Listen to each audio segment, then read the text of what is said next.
Between the late 1800s and 1929, there were a number of breakthroughs that ended up being suppressed that had to do with creating very high voltage VHV systems so that you could create a vector into what's now been called the zero-point energy field. When Nikola Tesla died, this information that he had, which allowed for a car to run out of the ambient energy, was in documents confiscated by the FBI. And I have a Department of Defense document demanding that the FBI turn these over to the DoD. The FBI refused. By 1928 and 29, T. Townsend Brown, as well as the Koloski-Frost experiment in physics in Germany, had determined that VHV, very high voltage systems, done in a certain resonant field could result in so-called electromagnetic-gravitic effect, the lifter effect that has been described, which you see in UFOs.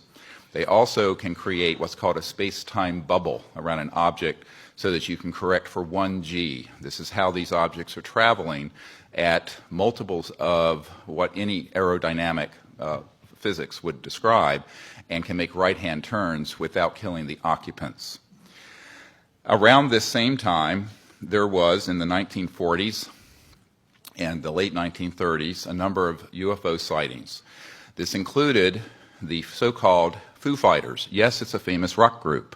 However, the Foo Fighters took their name from the reports of these objects seen in the theater of World War II that were flying around our aircraft. We thought it was a secret weapon of the Nazis. The Nazis thought it was a secret weapon of ours. There is Jimmy Doolittle, the famous general. His nephew is a dear friend of mine, and he has testified that General Doolittle was sent by FDR over to the European theater in World War II, investigated the Foo Fighters, and came back and told Roosevelt, and I quote, "They are interplanetary vehicles."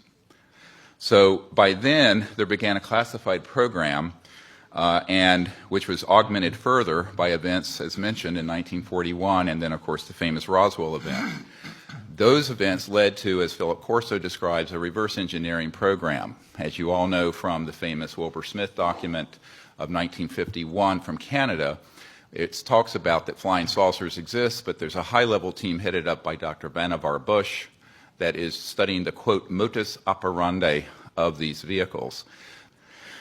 In October of 1954, a key date I want the committee to remember, we have actionable intelligence from someone who has worked in the National Security Agency and has been in the vault.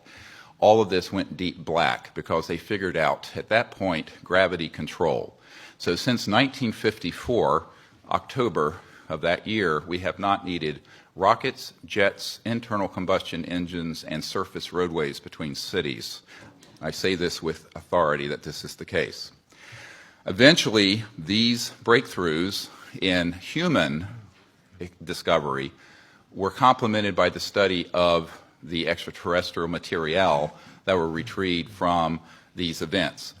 And contrary to most people's thoughts, the Roswell event was actually a downing of an extraterrestrial vehicle by an electromagnetic system that was hidden in a radar dome that was switched on, and this is in an FBI document that I can provide for the committee and is on the flash drive given to the Congress.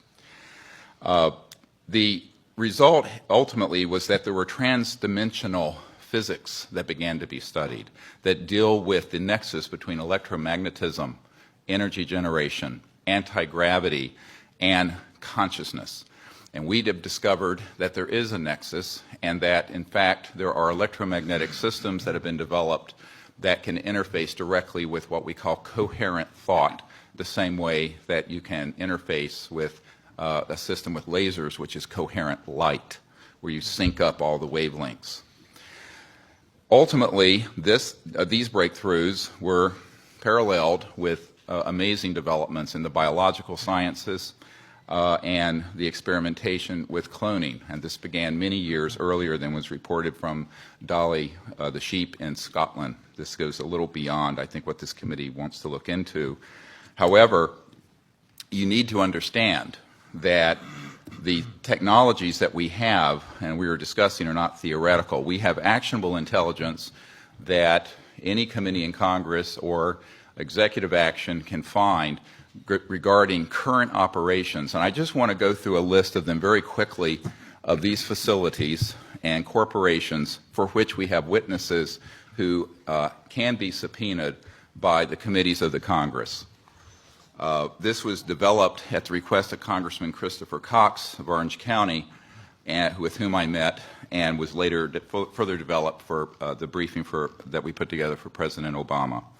These facilities are the Edwards Air Force Base and subsections where at the dry lake bed where the Lockheed Skunk Works operations, Haystack Butte, China Lakes, George Air Force Base, and the closed Norton Air Force Base, where an anti-gravity device, so-called alien reproduction vehicle, for which we have the schematics, was seen by Frank Carlucci and others on our witness team.